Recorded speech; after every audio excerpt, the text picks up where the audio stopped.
get an opportunity to, test ourselves against an outstanding football team in Alabama. And I think everybody knows that, this is, one of those games that, puts you in a position to challenge for an SEC championship. So we got to go on the road to Tuscaloosa.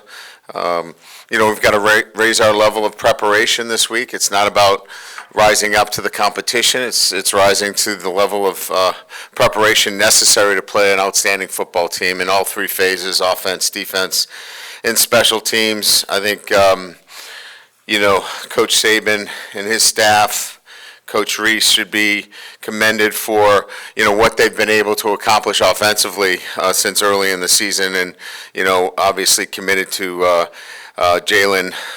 He's really done a nice job throwing the football. Could you talk a little bit about your relationship with Tommy Reese? I know you try to get him to come here with you, but then also when you watch Alabama on film, you'd see things that look familiar when you two were at Notre Dame together. Yeah, I mean, obviously there's a connection there. He played for me.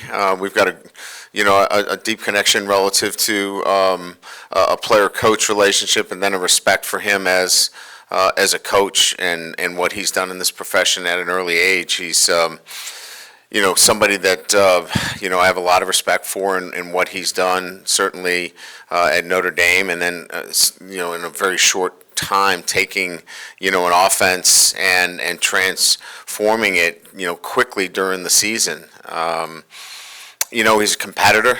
He always was as a player, and you can see that as a coordinator. His teams are going to be physical. They're going to run the football. They're going to push the ball down the field, and they're going to, more than anything else, they're going to utilize their personnel as he'll mold the offense to fit the personnel. And I think that's what smart coaches do, and he's an outstanding football coach. Hi. What can you say about the work ethic and the attitude of the players going into one of the toughest games of the season? Well, they've exhibited a great work ethic. I think any program is built on a standard of work, and look, I mean, this game requires an incredible commitment, and so our players have been committed to that end, and certainly it takes more than just a work ethic. It takes a consistency week in and week out.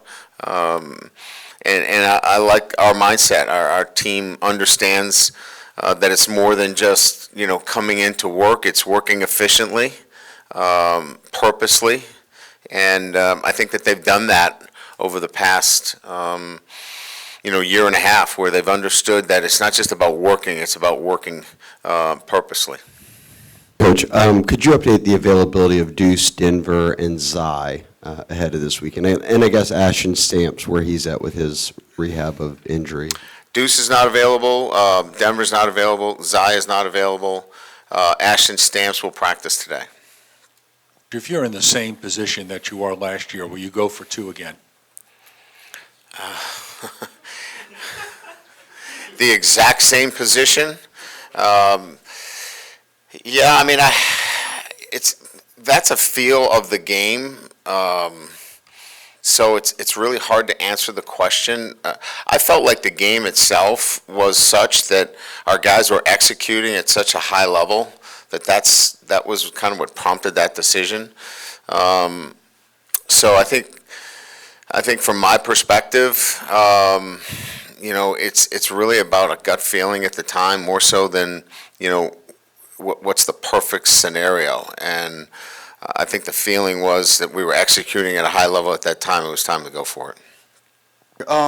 There's a lot of inexperience in the defensive backfield. What have you seen from them during the bye week coming into a big game like this? Well, they've been around long enough now. I mean, I think you're into the season now, 8 games. They had some time here in camp and some. We had some mid-year enrollment. So, to say that they're inexperienced, yes, they haven't played a lot of SEC games, but they know what they're doing. They understand our techniques. They know what's expected of them. So, we're in a position where, we feel comfortable and confident that they can go out and get the job done. Even though they don't have a lot of SEC games underneath their belt, they're quite capable of going out there and playing at a high level. So I'd say more than anything else, you have to have confidence in your players and their ability to do it. And I've got confidence that, whether it's Jeremiah Hughes or Jaden Toviano, Ashton Stamps, all three of those freshmen can go out and play at the level necessary for us to win a championship. Coach, is it harder these days than win at all costs and pressure to win to stick to your long-term vision of a program and the guys and the standard that you want to live up to, as opposed to the short-term gain of maybe playing somebody to help you win a game? Well, it's never been a problem for me because I have a vision for our program, and the vision includes more than just winning. It includes developing excellence both on and off the field, and so we're certainly not there yet. We have to continue to grow relative to the identity of our football team. So I know I'm hired and fired on wins and losses, but I've never really worried about that. This is the 5th program I've taken over, and I've always built the program based upon excellence in the classroom and on the football field. And then that process has usually taken care of itself, and it's equaled success. So the question is a good question, but I don't think I've ever looked at it that way. And it helps when you have a 10-year contract, too. And so, again, that's not been my motivation in any way or shape, fashion. It's been much more about, developing a championship program in all of those facets, first and foremost.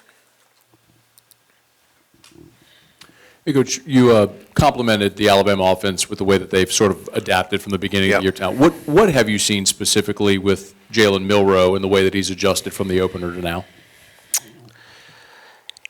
I think at first, there was this sense that he was just going to run all over the place, right? This is going to be a running quarterback, but he's not. I mean, he'll run and he can go from 0 to 60 as well as anybody.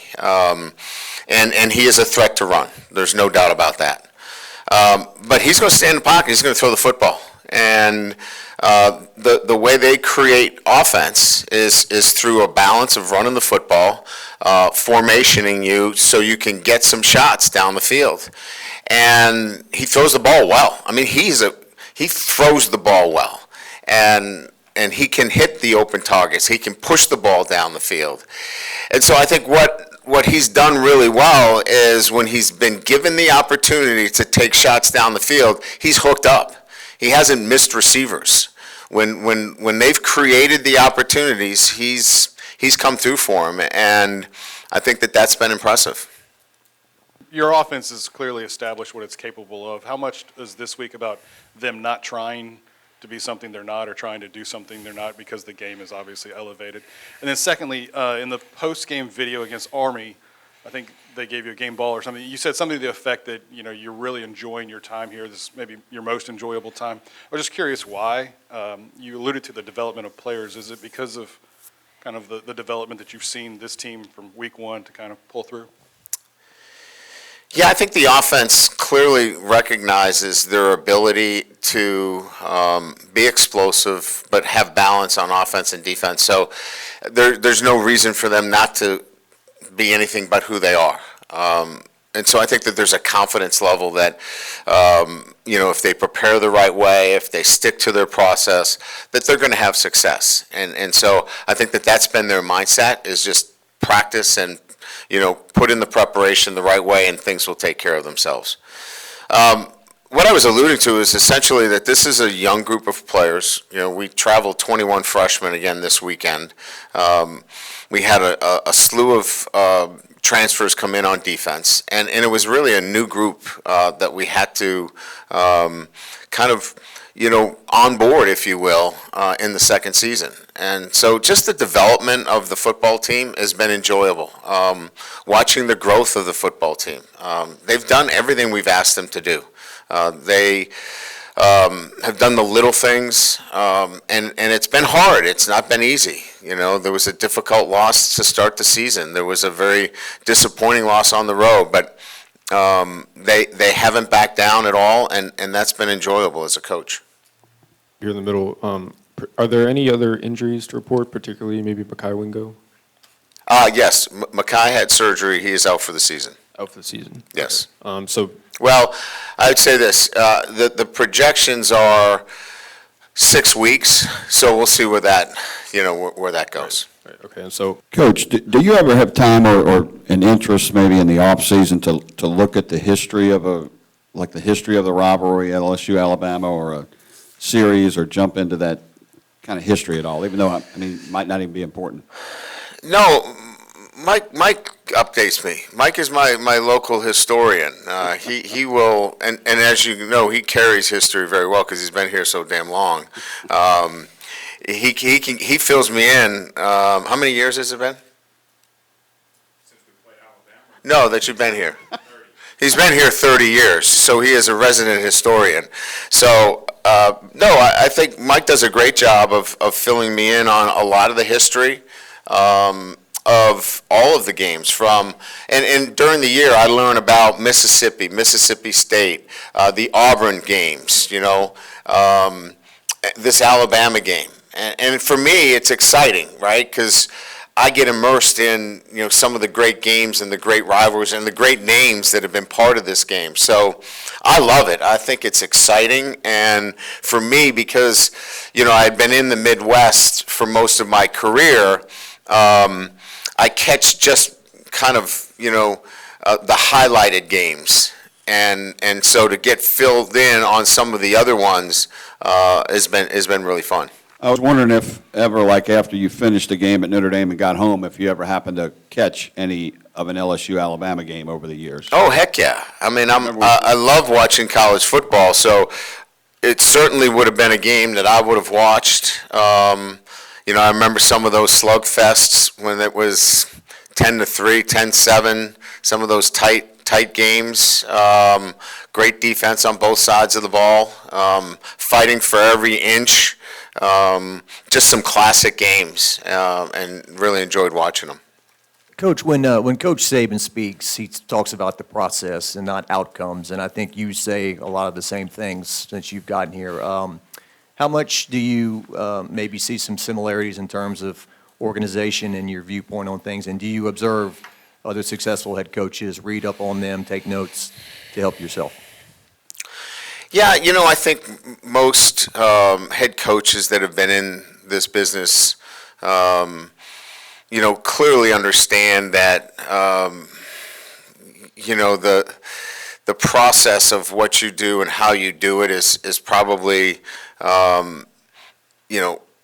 most important, to the day-to-day. And we've been in it a long time, both of us. And so we have developed what our process is individually through our years of experience, sometimes good and bad.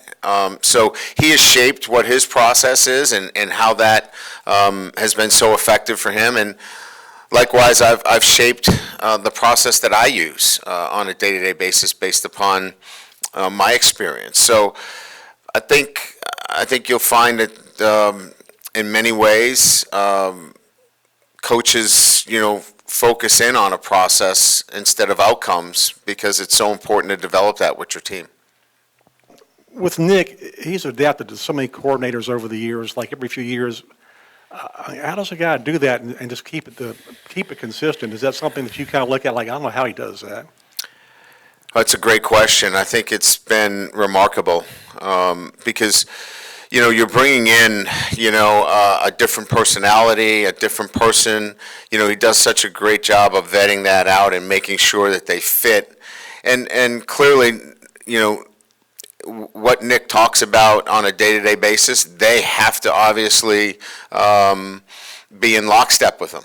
And that just goes to the great leadership that he provides on a day-to-day basis. So you got one voice, and it's Coach Saban's voice, and everybody else is following in line with that. And so I think that that's allowed multiple leadership positions underneath him to come in because he creates such a clear message of what is going to take place on a day-to-day basis.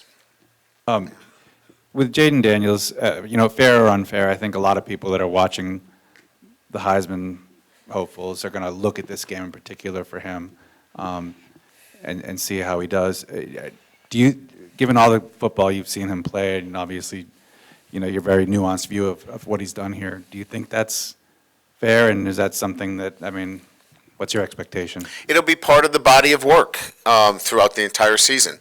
He's going to have other games. He's going to have the Florida game and Georgia State and Texas A&M and postseason, but it'll certainly be part of the body of work. If he throws 4 interceptions and, certainly we don't play well, that will be part of the body of work throughout the entire season. So, again, I don't know that it's one game that makes or breaks a Heisman. I think it's the body of work, and I think we're seeing that as the season, plays out. But certainly, he's going to be judged on the entire season, and there'll be a lot of eyes certainly on this particular game.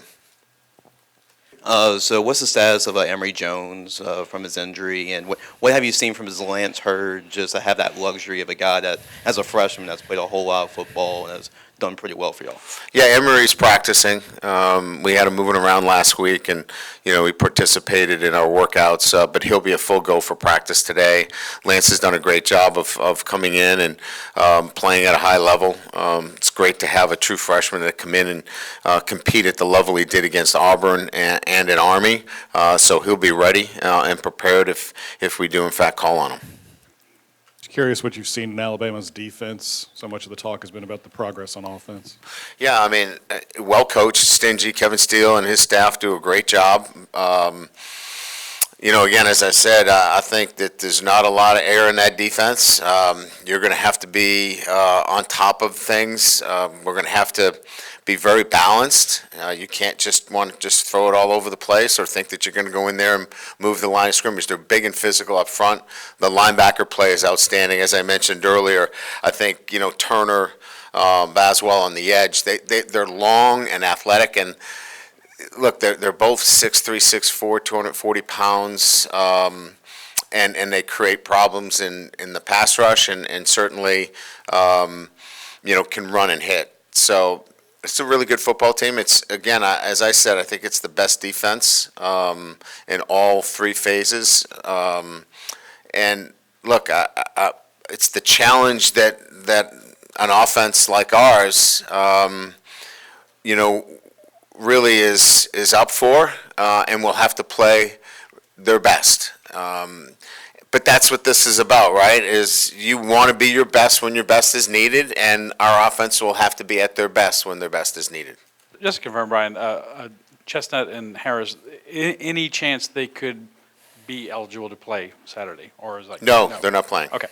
I'm sure a lot of LSU fans following our tweets and watching live probably freaking out a little bit about the fact that you have all these defensive backs out, and now Wingo is out for the rest of the season. How do you deal with this? Obviously, you got a great offense going, and this is not your first big game, but it's a big game, and you're missing some key pieces on your defense going.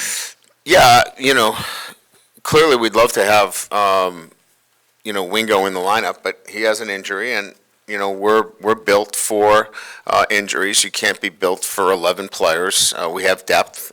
We have good players that will step up and be ready to play, and we'll play at a high level. So, again, it's part of football. In this game, if you lose one guy and you're not able to answer the bell, then you're not very good. We think we've got a good football team. We're going to miss them. But we have guys that will step up and compete at a high level. Down here on your right. Talking about next man up, Jordan Jefferson, but also some backups like Paris Shan, Braden Swinson, have all played really well for y'all this year. They What are have. your thoughts on those guys coming off the bench? Yeah, I think Jordan Jefferson's playing at a high level. It's graded out probably as our best defensive tackle. Physical at the point of attack, uses his hands well. It's getting great separation. Gap integrity has been outstanding. He's playing really well. Parashan, technically very, very good.